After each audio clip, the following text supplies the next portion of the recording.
ஆளுகளுக்கும் விளையாட்டுக்கு சம்மந்தம் தான் நிற்கிறத பாரு. அவன் ஒருத்தனும் வார்ம் அப் பண்ணல. அவர் இதெல்லாம் வார்ம் அப்பாடா. ப்ரோ கணேஷ் ப்ரோ வைக்கப்படாதீங்க. கடைசி ஒருத்தர் எதுவும் பண்ண நிற்கிறான் பாரு. அவன் தான் பிளேயரு. எங்கள் கேப்டன் நீங்கள் போயிட்டு இருக்காரு சோகமா. கேப்டன் ரிசல்ட் இப்போ தெரிஞ்சுட்டு கேப்டனுக்கு. சார் செம்மையாக பற்றியா இல்லையா?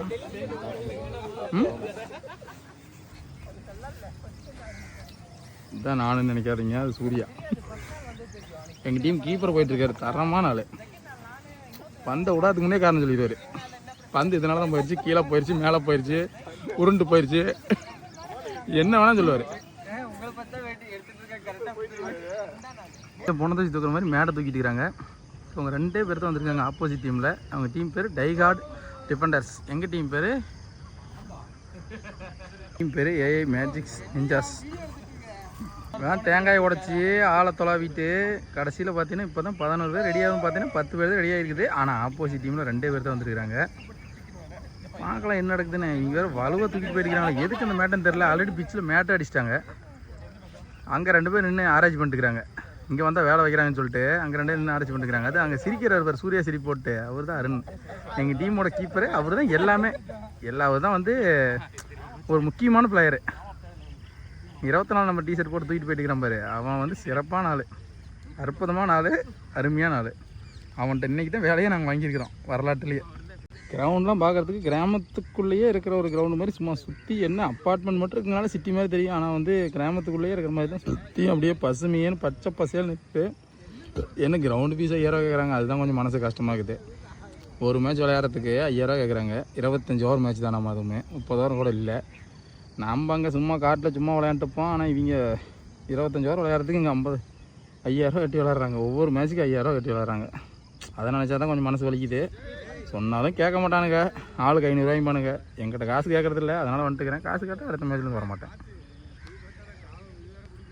ஏன்னா எங்கிட்ட காசு இல்லைடா அப்படின்ட்டுவேன். எங்கிட்ட காசு இல்லைடா எங்கிட்ட விடுங்கடான்ட்டுருவேன். ஏன்னா பின்னாடி கீப்பரு நிற்கிறதுக்கு போட்டுருவாங்கடா. கொஞ்சம் ஈரமாக இருந்துச்சா, மழை பெஞ்சு நைட்லாம் சரியான மழை. காலைல விளையாட முடியுமா என்னன்னே தெரியல. ஆனால் ஏதோ ஆண்டவன் கருணியினால் வெயில் வந்து தணிஞ்சிருச்சு. வெயில் தணிஞ்சிச்சுன்னு இல்லை, தண்ணியெல்லாம் குறைஞ்சிருச்சு. அதனால் இப்போ விளையாடுறதுக்கெல்லாம் ரெடி பண்ணிட்டுருக்கோம். ப்ரிப்பரேஷனே இவ்வளோ தூரம் பேசியாச்சு. ஃபுல் வீடியோ போடுறேன், பார்த்து சப்போர்ட் பண்ணுங்கள். இனிமேல் இந்த மாதிரி தான் வீடியோ போடுவேன். ஏன்னா நிறைய பேர் வந்து பாசிட்டிவ் கமெண்ட் கொடுத்துருந்தீங்க. ப்ரோ நல்லா இருக்குது ப்ரோ, அருமையாக பேசுகிறீங்க அப்படி இப்படின்னு. எங்கடா கமெண்ட்ஸில் வர வேலை நீயே கதை விட்றியான்னு கேட்காதீங்க. ஏன்னா வாட்ஸ்அப் நம்பர் கொடுத்து நானே மெசேஜ் பண்ண சொல்லிட்டேன். அதை வந்து நான் இன்க்ளூட் பண்ணுறேன். இருங்க, இந்த வீடியோவில் வந்து உங்களுக்கு இன்க்ளூட் பண்ணுறேன். சந்தோஷமாக விளையாடுங்க, ஜாலியாக இருங்க. டீம் டிஸ்கஷனில் எதனா இன்ட்ரெஸ்டிங்காக வந்து இந்த மேட்ச் எப்படி ஜெயிக்கலான்னு பற்றி பேசுவானுங்கன்னு பார்த்தா ஜாலியாக போய் சிரிச்சிருக்கிறானுங்க. இதுதான் எங்கள் டீமு, தரமான டீம். நான் உள்ளே நிற்கல, ஏன்னா கணேஷ் ப்ரோவோட பெருசாக தெரியும். அதனால் எனக்கே அவமானம்னு சொல்லிட்டு நான் வெளியே நின்றுக்கிட்டேன். அங்கே வேறு சோப்பை விட்டு கிளாசிக்கல் நின்றுருக்க அவர் தான் எங்கள் டீம் கேப்டனே. தரமான ஆள். பாத்ரூம் நான் ஸ்டெப்ல தான் ஏறுவேன். அது ஸ்டெப்ல நடந்து வந்துச்சு. கருப்புல ட்ரெஸ் போட்டுறது பின்னாடி வந்திருக்கனா. திடீர்னு முன்னாடி ஒருத்தன் தான் கம்மன் நின்னுக்கிறான். ஒரு ஸ்டெப் மேல இருக்குது இப்படி இருக்குது. நான் கரெக்ட்டா ரொம்ப அப்படியே பயங்கரமா சொல்றதெல்லாம் கேக்குற மாதிரி பவியமா நின்னுக்கிறான். இது பெர்ஃபார்மன்ஸ் பண்ணும்போது பாருங்க எப்படி இருக்கு. நான் ஏனே ஃபீல் பண்றேன். அதுக்கு அப்புறம் போய் பாத்ரூம் போயிட்டு கீழ வந்து பாக்குறேன். ஜன்னல்ல இப்படி நின்னு வேடிக்கை பார்த்துட்டு இருக்குது. மழை பெய்யுது. கேப்டன் இப்பதான் அப்படி சிரிச்சிருக்காப்ல. மேட்ச் ஆரம்பிச்சதுன்னு வைங்க, இன்னும் அதிகமா சிரிப்பாப்ல. அப்படி கிடையாது, அவர் பேசுகிற பேச்சில் வெளியில் உட்காந்துருக்கிற டீம் சிரிப்பாங்க நம்மளை பார்த்து. அதுதான் கேப்டன். இவர் தான் கேப்டன், இவருக்கு தான் வேலை. சென்டர் ஆஃப் அட்ராக்ஷன் இவர் தான் கேப்டன். இப்போ பேசுங்க, கமான். ஏய் நான் உனக்கு அனுப்பிவிட்றேன், நீ போட்டுக்கோ. ஏய் இங்க பார்த்து வாடா. எங்கள் டீமோட நம்பிக்கை நட்சத்திரம் விராட் கோலி. அப்படிதான் நினச்சிட்டு இருக்கிறோம் நாங்கள். இவனை அப்படி சொல்லி தான் ஏமாத்திருக்கிறான். சிம்முக்கெல்லாம் போயிருக்கிறான். பார்க்கலாம் இந்த மேட்ச் என்ன பண்ணுறாங்க. சென்னை வீலாக் டே 2 கிரிக்கெட் விளாட வந்துருக்கிறேன். ஒன்றும் பண்ணுறதுக்கு இல்லை. உள்ள ஃபீல்டிங்னா சலுப்பாக இருக்குன்னு சொல்லி நான் வீடியோ எடுக்கிற மாப்பிள்ளான்னு சொல்லிட்டு வந்து உட்காந்துட்டேன். கேப்டன் எங்கே ஆளுங்கன்னா பரவாயில்ல, பந்து பாருங்கள் எப்படி போடுறாருன்னு. நியூ பாலில் வேகமாக போடுறான்னா சுலாயர் போட்டுக்கிறான். அங்கே பந்து அப்படியே பிடிக்கிற பேர். அவர் தரமான ஆள், அற்புதமான ஆள், அருமையான ஆள். பந்து போடுறவர் தான் கேப்டன் பூமலை கார்த்தி. அவர் தான் பவுலரு, அவர் தான் ஃபீல்டரு, அவர் தான் பேட்ஸ்மேனு. அந்த மாதிரி தான் டீம்லாம் போயிட்டு இருக்குது. மணியனவர் மறைச்சிட்டாப்புல வந்து பவுலிங் ரன்னை போய் ஃபுல்லாக மறைச்சிட்டாரு. சரி அப்படியே பாருங்கள். ஆப்பில் ஒரு அடி அடிச்சிருக்காப்புல அருண்கிட்ட போயிருக்குது. அருண் இங்கே இருக்கிறானா? ஃபுல் ஃபோக்கஸ் எங்கெங்கேயோ போகுது. குவாலிட்டி நல்லா இருக்குது ஐஃபோனு. ஒரு காசு 1.5 லட்சம் வாங்குறாங்களா அப்புறம் இந்த கோட்டில் எப்படி? கேப்டன் ஏதோ சொல்கிறாப்புல, என்ன பண்ண போகிறான்னு தெரியல. அற்புதமான ஒரு ஷார்ட் பிச்சு, அற்புதமாக போட்டாப்புல அந்த பந்து. ஆனால் ஒரு ஃபீல்டு இருந்தனால பரவாயில்ல. மழை ஏறதுக்கு பந்து போக மாட்டேங்குது. எங்களுக்கெல்லாம் காஞ்சி போயிடும். நாங்கள் எப்படியோ பந்து போட்டு டாஸ் வின் பண்ணி ஃபீல்டிங் சூஸ் பண்ணிட்டோம். 25 ஓவர் மேட்ச்சு. 25 ஓவர் எடுக்க மாட்டேன், ஏதோ டயர்டாக வரைக்கும் எடுப்பேன். எடுத்துகிட்டு எடிட் பண்ணி போடலான்னு இருக்கிறேன். பாருங்கள், 2வது ஓவர் போடுறதுக்கு மகேந்திர ப்ரோ வந்திருக்காரு. எனக்கு தெரிஞ்சு இவருக்கு ஒரு 35க்கு ப்ளஸ் தான் இருக்கும் வயசு. ஆனால் இந்த வயசுலேயும் அவர் வந்து பந்தும் நல்லா போடுறாப்புல, பேட்டிங் நல்லா ஆடுறாப்புல. இன்னும் அவர் ஏஜில் இருக்கும்போதெல்லாம் என்ன மாதிரி போட்டிருப்பாரு. இப்போ தான் சொன்னேன், அழகான சாட் பிச் போட்டிருக்காப்புல. இவங்க பார்த்து தட்டி விட்டாங்க. நம்ம பையன் ஓடிட்டு இருக்கிறான். பந்து அங்கே நின்று போச்சு. நின்னங்காட்டி போகல. இல்லைனாலும் நம்ம பையன் ஓடி தடுத்துருக்க மாட்டான். சரியான துறை அடித்தான். மாங்காய் அடிக்கிற குரூப் ஊரில். அப்புறம் என்ன பண்ணுவான் அவன்? எடுத்து வேகத்தில் அடிக்கிறது தான். உடக்க அடிக்கிறது, மாங்காய் அடிக்கிறது, அதுதான் எங்கள் வேலை. அதனால் இங்கே திடீர்னு இன்றைக்கி மேட்ச் கூப்பிட்டு வந்தோன்னா நெருப்பு மாதிரி எடுத்து துருவ அடிச்சிருக்கான். செம்புக்கு பக்கத்தில் குத்தி இருக்குது. அருண் ஃபஸ்ட்டு எடுத்த உடனே வேலையை காட்ட ஆரம்பிச்சிட்டாப்புல. பார்த்தியா இல்லையா? பிச்சு தன்மை எல்லாமே பர்ஃபெக்டாக பண்ணுவான். பிளேயர் மாதிரியே க்ளவுஸு கிட்டு எல்லாமே பண்ணுவான். பந்தா தான் முடிக்க மாட்டான். வராப்பில் போட்டார். ஓடுறே எங்கடா அடித்தாங்க? அது எங்கேயோ போயிடுச்சு. 4 6 தெரில. சரி விடுங்க. சாட் பிச் பால் போட்டாப்புல அது ஓரமாக அடிச்சிட்டாங்க. ஏன்னா மழை இருக்கிறதுக்கும் பந்து நிற்குது இல்லை, அதனால் அடிச்சுட்டு இருக்கிறாங்க. இல்லைன்னா எங்கால் போடுறது வந்து கீப்பர் தாண்டி போயிடும். இப்போ தான் இவர் வேறு பெருமையாக சொன்னேன். ப்ரோ உங்களை பெருமையாக சொல்லிக்கிறேன், தயவு செஞ்சு நல்லா போடுங்க, மானத்தை வாங்காதீங்க.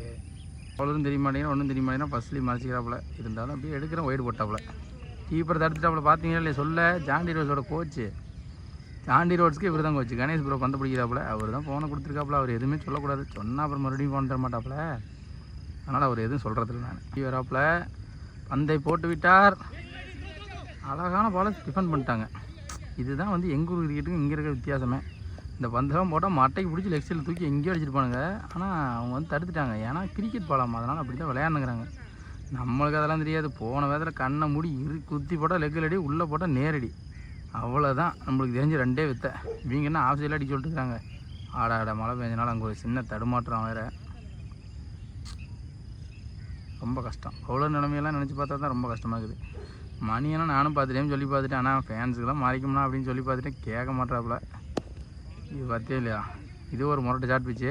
அருமையான ஸ்ட்ரோக்கு. நம்ம பையன் இட்டு பண்ணாரா? சரி வேண்டாம்னு சொல்லிட்டாங்க. தடுத்து நிறுத்திட்டாங்க. தம்பி கோபத்தை கட்டுப்படுத்திட்டாங்க. பார்த்தே இல்லையா? அவரே முரட்டை சாட் பிச்சு போட்டிருக்காப்புல. இருந்தாலும் நைஸ் கம்பேக்னாங்கிறாங்க. இதுதான் சென்னை கிரிக்கெட்டு. இது எனக்கு புதுசாக இருக்குது. டயர்டாகுது, சலுப்பாகுதுன்னு வந்து உட்காந்துட்டேன். வீடியோ எடுக்கிறேன்னு சொல்லி கதை விட்டு ஆப்பில் குத்தி அருமையான சாட் பிச்சு. அங்கே கேப்பில் தான் போயிருக்குது. இல்லை லாங்கில் ஒரு வீல் நிற்கும். அந்த தம்பி லெஃப்ட்டு ஜேக்கே நல்லா விளையாடுறாப்புல. சும்மாலாம் சொல்ல. ஊரில் வந்து டென்னிஸ் பால் விளையாண்டு இருந்தாலும் இங்கே வந்து டென்னிஸ் பால் மாதிரியே உள்ளே புந்துட்டு அவர் பாட்டுக்கு ஃபஸ்ட்டு பால்லேருந்தே சுற்ற ஆரம்பிச்சிடறாப்புல. கரன்னு பட்டா பாக்கியம் படாட்டி லேகியன்னு சீக்கா சொல்கிற மாதிரி தான். 8-1 துண்டு 2 இப்படி சூப்பர் பால் மேலே ஏறிக்குது. அங்கே யாரு மேலே அருண் ரொம்ப நேரம் ஓடிட்டுக்கிறானே. நின்ன இடத்துலேயே ஓடுறானே தம்பி. பந்தை பிடிக்க போடுறானா நின்ன இடத்துல ஓடிட்டுக்கிறான். கடைசி வரைக்கும் பந்தை பிடிக்கல. அதனால் ஒரு ரன் ஓடிட்டாங்க. நியாயம் பேசிட்டு இருக்கிறதுக்குள்ளே கேப்டன் பந்து போட்டு ஒரு விக்கெட் எடுத்தாப்புல. அருண் ஒரு மேட்ச் பிடிச்சாப்புல. ஒரு 6 போயிடுச்சு. இங்கே ஒரு பாயிண்டில் ஒரு 4 அடித்தாங்க. அங்கே ஒரு எக்ஸ்ட்ரா கவர்ஸில் ஒரு 4 அடித்தாங்க. ஒரு விக்கெட் போயிடுச்சு. இப்போ அடுத்த விக்கெட் உள்ளே வந்திருக்காரு. பேட்ஸ்மேன் நேம்லாம் தெரில. அவங்க ஏதோ டிஃபெண்டர்ஸ்னு சொன்னாங்க. டீம் நேமும் தெரில. எங்கள் டீம் நேம் எனக்கு நல்லா தெரியும். மேஜிக் நிண்டாஸ். ஹெல்மெட் வச்சுட்டு போயிட்டாப்புல. ஹெல்மெட் மேலே பட்டா வேறு 5 ரன்னு. அது தெரியாமல் அருணுக்கு ஹெல்மெட் வச்சுட்டு எனக்கு ஹெல்மெட்லாம் தேவையில்லைன்னு போகிறாப்புல. ஏன்னா பிச்சு இதாக இருக்கிறதுனால வெட்டாகிறதுனால பவுன்ஸ் எதுவும் இல்லை. அதனால தான் தைரியமாக போகிறாப்புல. வேறு ஒன்றும் கிடையாது. இல்லைனா ஹெல்மெட் போட்டு தான் நிற்பாப்புல. இருந்தாலும் ஹெல்மெட் போட்டு ஷூவெல்லாம் போட்டு ப்ராப்பராக விளையாடுங்க. நீங்கள் லோக்கலில் கல்லி கிரிக்கெட் விளையாடினாலும் சரி, வெளியில் வந்து பெரிய மேட்சஸ் விளையாடினாலும் சரி, நீங்கள் எப்போ போனாலும் கிரிக்கெட் விளையாட போனீங்கன்னா ஷூ போட்டுக்குங்க. ப்ராப்பராக எல்லாருமே ஷூ போட்டுக்குங்க. ஷூ போட்டுக்கிட்டு ஹார்ட் டென்னிஸ் பால் விளையாட போனாலும் சரி, ஸ்டெம்பர் பால் விளையாட போனாலும் சரி, கிட்னி கார்டு வச்சுட்டு விளையாடுங்க. ஏன்னா சேஃப்டி தான் மஸ்ட்டு. சேஃப்டி ஃபஸ்ட்டு நீங்கள் ஃபாலோ பண்ணிங்கன்னா அதுக்கப்புறம் அப்போ தான். ஏன்னா வந்து ஒரு நாளில் வந்து நீங்கள் விளாண்டு போயிருவீங்க. அதுக்கப்புறம் அடிபட்டுரும். உங்களுக்கு ஏதாவது இன்ஜுரி ஆச்சுன்னா 6 மாதம் 1 வருஷத்துக்கு கிரிக்கெட் விளாட முடியாது. ஏன்னா கிரிக்கெட் விளாடாமல் இறக்க முடியாது. நான் அந்த மாதிரி ஃபேஸ் பண்ணியிருக்கேன். ஷூ போடாமல் விளையாண்டு காலில் வந்து ஆங்கிள் ட்விஸ்ட் ஆகி எனக்கு வந்து ஒரு 2-3 மாதமாக காலையே சரியாக ஊன முடியல, விளையாட முடியல. அதனால் வந்து வீட்டில் படுத்துட்டு இருக்கும்போது பக்கத்தில் காட்டில் விளையாடுவானுங்க, பக்கத்து வீட்டில் விளையாடுவானுங்க, பக்கத்தில். அப்போ தான் நம்ம சும்மா விளையாடாத இருக்கும்போது தான் ஊருப்பட்ட மேட்ச் நடக்கும். நம்ம விளையாண்டே இருக்கும்போது மேட்ச்சே நடக்காது, ஆனால் விளையாடாமல் இருக்கும்போது நிறைய மேட்ச் நடக்கும். அதனால் ப்ராப்பராக வந்து சேஃபாக விளையாடுங்க, எல்லோரும் ஜாலியாக இருங்க, சந்தோஷமாக இருங்க. சரியா? அவங்க லைஃப் என்ஜாய் பண்ணி வாழுங்க, ஜாலியாக இருங்க, எவ்ரி மூமெண்ட் என்ஜாய் பண்ணுங்கள். ஏன்னா நைட்டு படுத்து தூங்குறோம், காலையில் எந்திரிப்போமா அப்படிங்கிறது நிரந்தரம் கிடையாது, யாருமே சொல்ல முடியாது. அதையே என்ன வேணால் நடக்கலாம். இப்போ பாருங்கள், ரோபோ சங்கர்லாம் தங்கமான மனுஷன், தரமான மனுஷன், ஏகப்பட்ட பேருக்கு உதவி பண்ணியிருக்காரு. என்ன நடந்துச்சு என்னன்னே தெரில, மஞ்சள் காமாலைங்கிறாங்க, இதுக்கு போனங்கிறாங்க, ஹாஸ்பிட்டலில் வந்து ட்ரீட்மெண்ட் கொண்டு போனங்கிறாங்க, இறந்து போயிட்டார் நேற்று. அந்த மாதிரி எப்போ வேணால் மனித வாழ்க்கை வந்து நிலையானது இல்லை, நிலையற்றது, என்ன வேணால் நடக்கலாம் எப்போ வேணால். ஆனால் அதை வந்து கரெக்டாக வாழும் வரைக்கும் வந்து என்ஜாய் பண்ணி வாழுங்க, சந்தோஷமாக வாழுங்க. வெளியே போங்க, ஊர் சுற்றுங்க, நிறைய இடத்துக்கு போங்க, 4 இடத்துக்கு போங்க, 4 மனுஷங்களை பாருங்கள், 4 விஷயம் அப்போ தான் கற்றுக்க முடியும். வேலை வேலை வேலை வீடு, வேலை வீடு வேலை வீடுன்னு இருக்காதீங்க. பார்க்குறவங்கள்ட்ட எல்லாம் சிரித்து பேசுங்க, ஸ்மைல் பண்ணி பேசுங்க, சந்தோஷமாக இருங்க. அப்போ தான் உங்களை வந்து ரெமெம்பர் பண்ணுவாங்க, அப்போ தான் உங்களை வந்து ஞாபகம் வச்சுருப்பாங்க. ஏன்னா பக்கத்தில் இருக்கிற மனுஷன்ட்ட சிரித்து பேசினா மட்டும்தான் அவன் வந்து உங்களை பார்த்து சிரிப்பான். சிரிப்பு தான் வந்து மிகச்சிறந்த ஒரு வெப்பன், சரிங்களா? மிகச்சிறந்த சிரிப்பு வந்து ஒரு மிகச்சிறந்த மருந்து. நகைச்சுவையாக பேசுகிறதுங்கிறது எல்லாத்துக்குள்ளேயும் ஒரு நகைச்சுவை இருக்கும், அதை வந்து உள்ளுக்குள்ளேயே வச்சுக்கிட்டு ஒன்றும் கிடையாது. வெளியில் பார்க்குற 10 அதாவது தெரிஞ்சவனும் தெரியாதவனும் அவன்கிட்ட வாய் விட்டு பேசுங்க, ஒன்றும் பேசுறதுனால ஒன்றுமே ஆக போகிறதில்ல.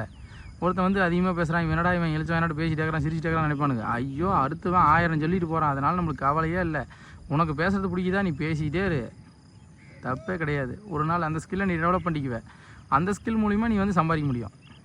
புரியுதா? நான் வந்து பேசிகிட்டே இருப்பேன், எனக்கு பேசுறது பிடிக்கும், அதனால் இப்போ கம்பெனி வச்சு பிஸ்னஸ் பண்ணுறதுனால வருமானம். ஓகேவா? எங்கால் பார்த்தியா, கைக்கு த்ரோ விட்டுட்டு இருந்தான், இந்த பால் தூக்கி எங்கேயே விட்டுட்டான். ஏன்னா எங்கால் இப்படிலாம் பண்ணக்கூடிய ஆள் தான்.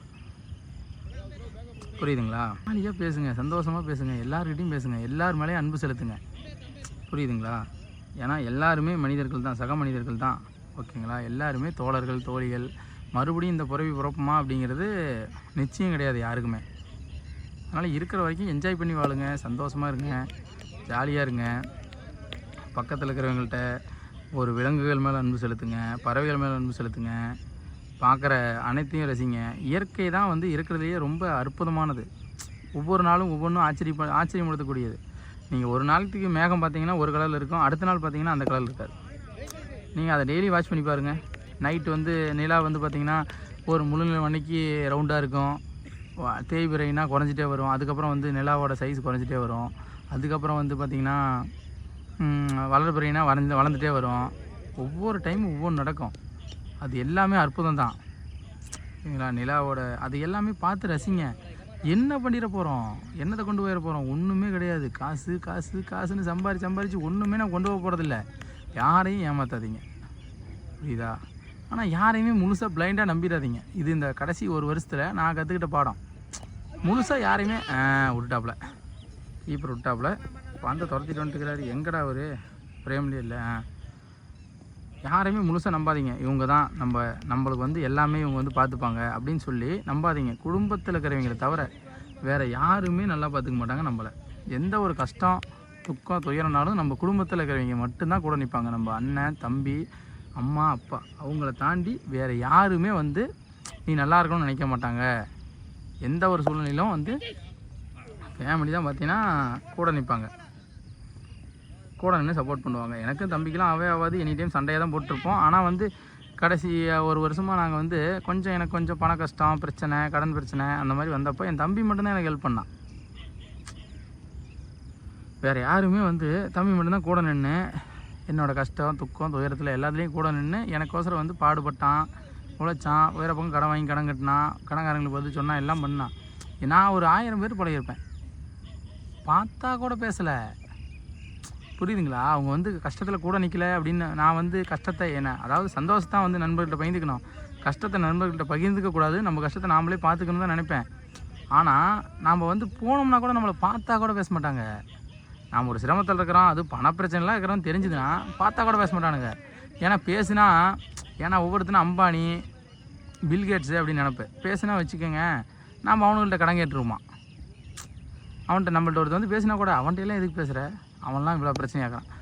பிரச்சனைகள் இருக்கிற நான் கடன் வாங்கினது நான் தான். என்னை தாண்டா கேட்க போகிறாங்க, உன்னை என்னடா கேட்க போகிறாங்க, உன்னை என்னடா சொல்ல போகிறாங்க. பார்த்தா வந்து அதுக்கு முன்னாடி வந்து அண்ணா தம்பி அண்ணா நீதானா, எல்லாமே உலகமே நீதானா, என்னை வளர்த்தனது நீதானா, என்னை கூட்டு வந்து விளையாட வச்சது நீதானா, 1000 சொல்லுவாங்க. ஆனால் வந்து அதை வந்து பார்த்திங்கன்னா கடைசியில் அது வந்து சும்மா பேச்சு வழக்கு மட்டும்தான். நீங்கள் உங்களுக்கு ஒரு பிரச்சனைன்னு வரும்போது, கஷ்டம்னு வரும்போது ஒருத்தர் நிற்க மாட்டான், நீங்கள் தனியாக தான் நிற்கணும், தனியாக தான் போராடணும். சந்தோஷத்தில் இருக்கும்போது ஒரு அணியாக இருப்பீங்க, துக்கம் வந்துச்சுன்னா தனியால் மாறிடுவீங்க. அதனால் எப்பயுமே உங்களோட ஸ்கில்ஸை டெவலப் பண்ணிட்டே இருங்க, அதுதான் உங்களுக்கு உதவும். எனக்கு வந்து இப்போது இது பண்ணிகிட்டு இருப்பேன், சும்மா இருக்கும்போது ஃப்ரீ டைமில் படிச்சுட்டே இருப்பேன்.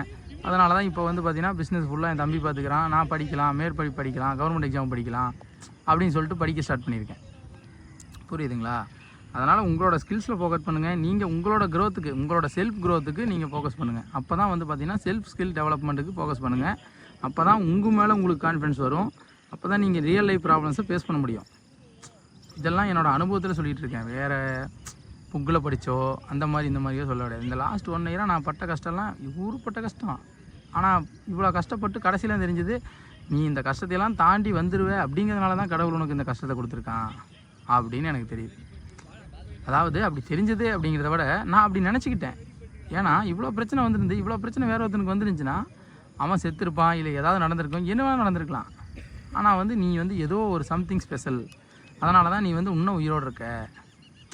ஏன்னா பிரச்சனை வந்துச்சு, கஷ்டமாக இருக்குது, ஏமாற்றிட்டான் ஒருத்தன் நண்பன், நம்மளும் ஏமாற்றிட்டான் அப்படிங்கும்போது நான் மருந்தெல்லாம் குடிச்சிட்டேன். மருந்தெல்லாம் குடிச்சிட்டேன், சாவலாம் அப்படின்னு சொல்லிட்டு மருந்தெல்லாம் குடிச்சிட்டேன். நம்மளால் வாழ முடியாது அப்படின்னு சொல்லிட்டு மருந்தெல்லாம் குடிச்சிட்டேன். என் தம்பியும் எங்கள் அப்பாவும் இல்லை அப்படின்னா இந்நேரம் நான் இல்லை. அந்த மருந்து குடித்த விஷயம் ஊருக்கே தெரியும். ஒருத்தன் கூட வந்து ஏன்னு கேட்கல, ஏன்டா குடிச்சியாம்மா அப்படின்னு. இப்போ வந்து கூட கேட்க வேணாமாப்பா, வந்து கேட்டால் கூட வந்து என் கடங்காரன் வந்து உன்னை கடன் கேட்டுருவான், இந்த அவன் வாங்கின கடன் நீ கேட்டுன்னு சொல்லிடுவான். ஆனால் நீ வந்து ஒரு ஃபோன் பண்ணியாவது கேட்கலாம்ல, ஏன் கடன் ஆகி போச்சு, ஏன்னா எப்படி இருக்கிற, எதுக்குன்னா மருந்துலாம் குடித்த, எல்லாத்தையும் தம்பி தம்பி தம்பின்ட்டு அப்படி தலையை தூக்கி வச்சுட்டு ஆடினேன். ஏன் தம்பி நான் மதிக்கலை, அவனுங்கள தான் தம்பியாக நினச்சேன். ஆனால் அதுக்கு வந்து இந்த ஒரு கஷ்டமான சூழ்நிலை எனக்கு நல்ல பாடம் கற்றுக் கொடுத்துருச்சு.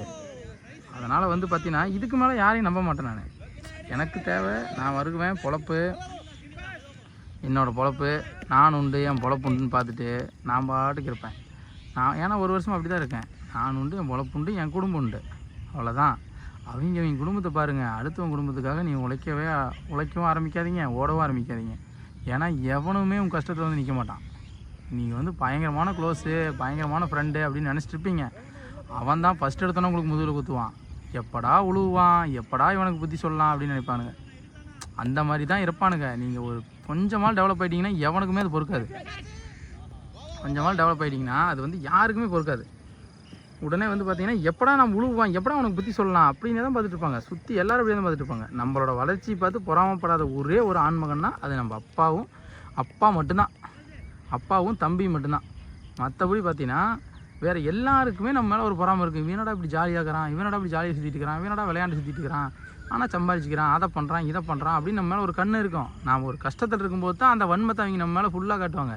ஏன்டா உனக்கெல்லாம் இது தேவையா, உனக்கு எதுக்குடா தேவையில்லாத வேலை, எங்காச்சும் வேலைக்கு போகலாமில்ல, 10,000 ரூபா ஏற சம்பளத்துக்கு வேலைக்கு போயிட்டு இருக்க வேண்டியதானே, நீ எதுக்குடா பிஸ்னஸ்லாம் பண்ணுறேன், அதை பண்ணுறேன், இதை பண்ணுறேன், அகலக்கால் வச்சு கடனானே. நான் உங்கள்கிட்ட கேட்டனாடா புத்தி, நான் கேட்டேனா, நான் எனக்கு பிழைக்க தெரியும், நான் சம்பாதிச்சேன், அதனால் கடன் வாங்கினேன், நான் வருமானம் வந்தங்காட்டி தான் எனக்கு கடன் கொடுத்தாங்க. புரியுதுங்களா நான் சொல்கிறது? நீ வந்து வருமானத்தில் இருக்கிற நல்லா இருக்கிற அப்படின்னா தான் உன்னை இனிமேல் கடன் கொடுப்பாங்க. நீ வந்து கஷ்டப்பட்டுக்கிறீங்கன்னா கடன் கொடுக்க மாட்டாங்க. இப்போ நான் பிரச்சனையானப்போ கஷ்டப்பட்டுருந்தேன், அப்போ யாரும் கடன் கொடுக்கல. எனக்கு ஒரு 1000 ரூபா கடன் கொடுக்குறதுக்கு ஆள் இல்லை. புரியுதுங்களா? அதே நான் சந்தோஷமாக இருக்கும்போது 10,000 கேட்டாலும் 10 நிமிஷம் ரெடி பண்ணுவேன், 1 லட்ச ரூபா கேட்டாலும் உடனே 5 நிமிஷம் ரெடி பண்ணுவேன்.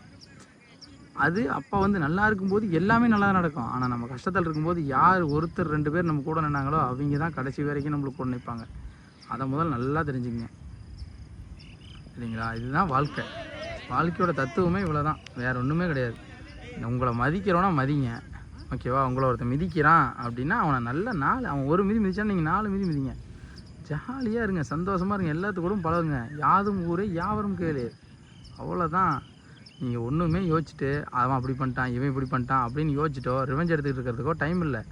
ஏன்னா உங்களுக்கு பண்ண வேண்டிய கடமை நிறையா இருக்குது. அதை பாருங்க, அதை பார்த்துட்டு அதை என்ன பண்ணலாம், அடுத்து நாம் என்ன பண்ணலாம், நம்ம அப்பா அம்மா இவ்வளோ கஷ்டப்பட்டு வளர்த்துனாங்க, அவங்கள எப்படி சந்தோஷமாக வச்சுக்கலாம் அப்படின்னு யோசிச்சு அதில் வந்து டெவலப் பண்ணுங்க. நீங்கள் வந்து இவன் இப்படி பண்ணிட்டான், நாம் வந்து கஷ்டத்தில் இருந்தான், அவனை வந்து நம்ம பழி வாங்கணும், இப்போல்லாம் பேசினா பழி வாங்கணும், இப்போல்லாம் வந்து பேசினா அவன் கஷ்டப்படுவான், அவன் ஃபீல் பண்ணுவான் அப்படிங்கிறதுக்காக வந்து நம்ம ஒருத்தனை பற்றி எதுவும் சொல்ல தேவையில்லை. அந்த மாதிரி பண்ணுறதுக்கு நம்மளுக்கு வேலை இல்லை அது. ஏன்னா நம்மளுக்கு அதை தாண்டி நிறைய வேலை இருக்குது, அதை தாண்டி நிறையா வேலை இருக்குது நம்மளுக்கு. அந்த வேலையை தான் நம்ம பார்க்கணும். நம்மளை வந்து நம்மளோட ஒரு 10 நிமிஷம் இருக்குது, ஒரு பஸ்ஸுக்கு வெயிட் பண்ணுறீங்க, 10 நிமிஷம் இருக்குன்னா அந்த 10 நிமிஷத்தில் சும்மா உட்காந்து ஏதாவது படிங்க, நியூஸ் படிங்க, இல்லை ஏதாவது இங்கிலீஷில் ஒன்று படிங்க. 1-2 படிச்சிங்கன்னா கூட உங்களுக்கு வந்து பார்த்திங்கன்னா இங்கிலீஷ் பேசுகிறதுக்கோ, ஒரு வேலைக்கு போகும்போதோ, ஒரு காலேஜ் போகும்போதோ, ஒரு பள்ளிக்கூடம் போகும்போதோ இங்கிலீஷ் பேசுகிறதுக்கு யூஸ் ஆகும், உங்கள் ஸ்கில்லு டெவலப்மெண்ட்டுக்கு யூஸ் ஆகும். அந்த மாதிரி உங்களை நீங்கள் இம்ப்ரூவ் பண்ணிட்டே இருங்க, டெய்லியும் ஏதாவது படிச்சுக்கிட்டே இருங்க, ஏதாவது கற்றுக்கிட்டே இருங்க. ஏன்னா அதுதான் கடைசி வரைக்கும் உங்கள் கூட நிற்கும். உங்கள்கிட்ட எவ்வளோ பணம் இருந்தாலுமே வந்து பணம் இன்றைக்கி உங்கள்கிட்ட இருக்கும், நாளைக்கு இன்னொருத்தன் இருக்கும். நிரந்தரம் கிடையாது, பணங்கிறது நிரந்தரம் கிடையாது. நல்ல குணமும் உங்களோட திறமையும் மட்டும்தான் நிரந்தரம். உங்களுக்குள்ளே என்ன திறமை இருக்குது, உங்கள்கிட்ட என்ன குணம் இருக்குது, அதுதான் வந்து நிரந்தரமே கடைசி வரைக்கும். சரிங்களா? அதனால் யார் மனசையும் கஷ்டப்படுத்தாதீங்க, யார் மனசையும் புண்படுத்தாதீங்க. உங்களால் முடிஞ்சால், அதாவது அவன்கிட்ட எல்லா சூழ்நிலையிலும் அவன் கூட இறக்க முடியும்னா அவன் கூட பழகுங்க, இல்லைன்னா பழகாதீங்க. தேவைக்கோசரம் யார்கிட்டையுமே பழகாதீங்க. அவன் தேவை முடிஞ்சுன்னா தூக்கி போடாதீங்க. ஏன்னா அவன் உங்கள்கிட்ட தேவைக்கோசரம் மட்டும் பழகிருக்க மாட்டான்ல, அவனுக்கு கஷ்டமாக இருக்கும். நான் யார்கிட்டையும் தேவைக்கோசரம் பழகலை, அதனால் எனக்கு ரொம்ப கஷ்டமாக இருந்துச்சு. தேவைக்கோசரம் அவங்க வந்து தேவை முடிஞ்சாலும் தூக்கி போடும்போது எனக்கு ரொம்ப கஷ்டமாக இருந்துச்சு, மனசை ரொம்ப பாதிச்சுது. அதனால் நான் என்னோடய பர்சனல் எக்ஸ்பீரியன்ஸ்லேருந்து தான் இதை சொல்லிட்டுருக்கேன். பொதுவாக இதை வந்து எல்லாத்துக்கும் நான் சொல்லலை, எல்லாத்துக்கும் இது பொருந்தும் அப்படின்னு அர்த்தம் கிடையாது. என்னோடய பர்சனல் எக்ஸ்பீரியன்ஸில் நான் கற்றுக்கிட்ட விஷயங்களை உங்கள்கிட்ட ஷேர் பண்ணிருக்கேன். இது வந்து உங்களுக்கு அடாப்டாக இருந்தால் ஏற்றுக்குங்க, இல்லை இதுவே என்னடா இவன் சம்மந்தம் இல்லாத பேசிட்டு இருக்கிறான் அப்படின்னு நினச்சா ஏற்றுக்காதீங்க, விட்டுருங்க. எனக்கு அதை பற்றி எந்த கவலையும் இல்லை. நான் சொல்கிறது ஒரு 2 பேர் கேட்டாங்கன்னா கூட எனக்கு சந்தோஷம்தான். புரியுதா? 2 பேர் கேட்டு ஓ இந்த அண்ணன் சொல்கிறாப்புல ஏதோ உண்மை இருக்கும், பரவாயில்ல, கஷ்டப்பட்டாப்புல. நான் கஷ்டப்பட்டது எல்லாருக்கும் தெரியும். அதாவது நம்ம சேனலில் இருக்கிற சப்ஸ்கிரைபர்ஸ் 75% பேருக்கு 70-80% பேருக்கே தெரியும். எல்லாருக்குமே நான் வந்து கஷ்டப்பட்டேன், கடனில் இருக்கிறேன், பிரச்சனையில் இருக்கிறேன்னு தெரியும். ஆனால் அந்த பிரச்சனைக்கான காரணம் வந்து பார்த்திங்கன்னா ஏமாத்தினவங்க கையில் காசு இருந்தங்காட்டி அவன் சொல்கிறது மட்டுமே உண்மை அப்படிங்கிற மாதிரி நம்பிட்டு இருந்துட்டாங்க. என்கிட்ட கேட்க கூட இல்லை. ஏன்னா இத்தனை நாளாக அவ்வளோ நல்லதாக அவங்களுக்கு பண்ணியிருக்கேன். ஆனால் வந்து அவங்க வந்து என்கிட்ட ஒப்பீனியன் கூட கேட்கல. அது வந்து ரொம்ப கஷ்டமாக இருந்துச்சு. அதுதான் ரொம்ப கஷ்டமாக இருந்துச்சு. ஏன்னா யாரும் நம்மளை நம்பலையே, நம்ம எல்லாருக்கும் நல்லது பண்ணுமே, இவனுக்கெல்லாம் இவ்வளோ பண்ணுமே, இவன் கூட நம்மளை நம்பலையே, இவன் கூட அவன் சொல்கிறது தான் கேட்குறானே அப்படிங்கும்போது அது ரொம்ப மனசை பாதிச்சுது. நான் யாரையும் வந்து புண்படுத்தணும் அப்படிங்கிறதுக்காக இதை சொல்லலை. யாரும் ஏமாறாதீங்க, என்னை போல் யாரும் ஏமாறாதீங்க அப்படிங்கிறதுக்காக தான் நான் சொல்லிகிட்ருக்கேன். என்னை போல் யாரும் யாரை நம்பி ஏமாறாதீங்க. கஷ்டத்தில் இருக்கும்போது ஒருத்தர் கூட நில்லுங்க. ஃப்ரெண்டு அப்படின்னா அவன் வந்து ஃபீல் பண்ணிகிட்டு இருக்கும்போது தனியாக கொஞ்சம் ஃபீல் பண்ணுறான், கஷ்டத்தில் இருக்கும்போது கூட நில்லுங்க. கூட நின்னீங்கன்னா தான் அவனோட கஷ்டத்துக்கு கூட நின்னீங்கன்னா தான் அவன் வந்து உங்களுக்கு ஆயுசுக்கும் கூட நிற்பான். புரியுதா? ஜாலியாக இருங்க, சந்தோஷமாக இருங்க. நான் அவ்வளோதான் வீடியோ ஹைலைட்ஸ் போடுறேன். கணேஷ் ப்ரோ அருமையான ஃபீல்டிங். பந்து வந்துச்சு, அவர் கைக்கே தான் வந்துச்சு, ஆனால் வந்து விட்டுட்டாப்புல. கேட்டால் பந்து அங்கே மேலே போயிடுச்சு, கீழே போயிடுச்சுப்பாப்புல. இப்படி தான் இதான் எங்கள் டீம் ஃபீல்டிங். கீப்பர் தெரியாமல் தடுத்துட்டான். சூப்பரான கீப்பரு.